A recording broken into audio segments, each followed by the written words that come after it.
So how do we keep the skis parallel? Well, I think the most obvious thing for most people is that both ski tips have to point in the same direction and they have to do it simultaneously.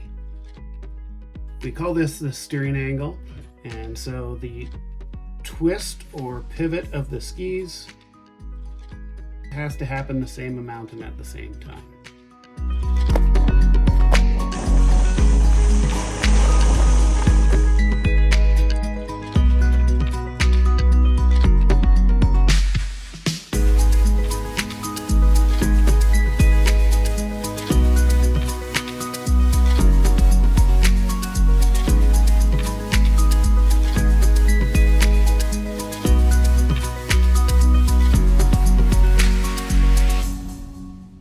The next most obvious thing is putting both skis on the same edge angle.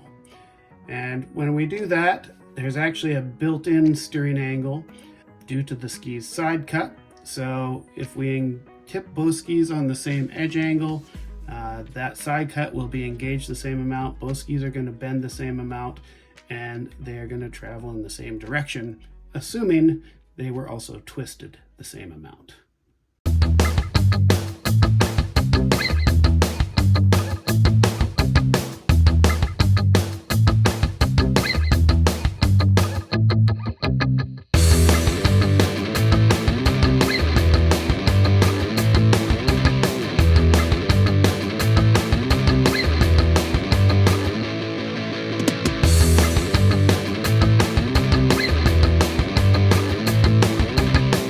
So you can see if one ski is on a higher edge angle than the other, it's going to bend more, right? And then in this case, they would collide.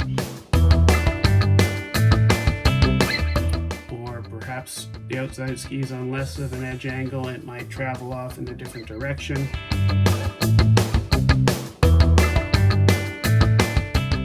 Or perhaps this one could be on a higher edge angle and it grips so much that you're no longer able to twist it, but this one you can twist.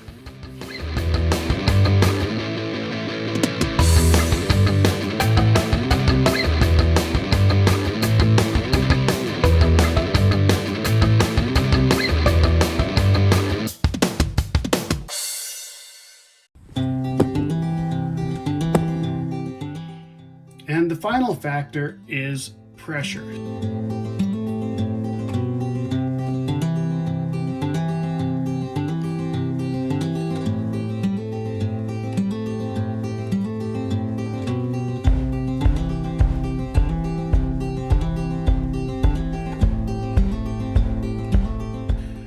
More pressure on the inside ski and not enough on the outside ski, so the snow's not pushing on it, and then maybe it takes off in a different direction.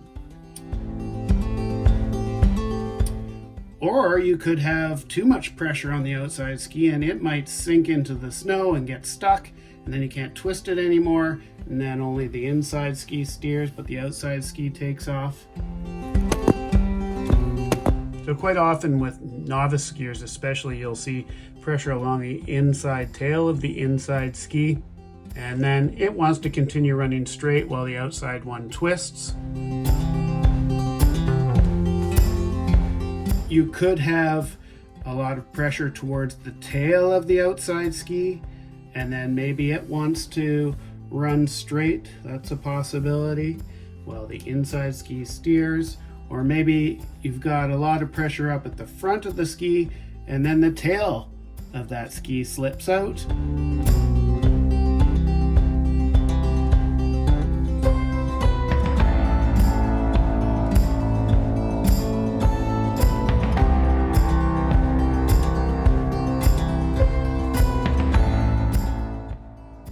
So the easiest part of the turn to remain parallel is typically the bottom of the arc, where there's the most force pushing against this outside ski and it becomes much easier to balance against. And that frees up this inside ski a little bit to come in parallel quite easily.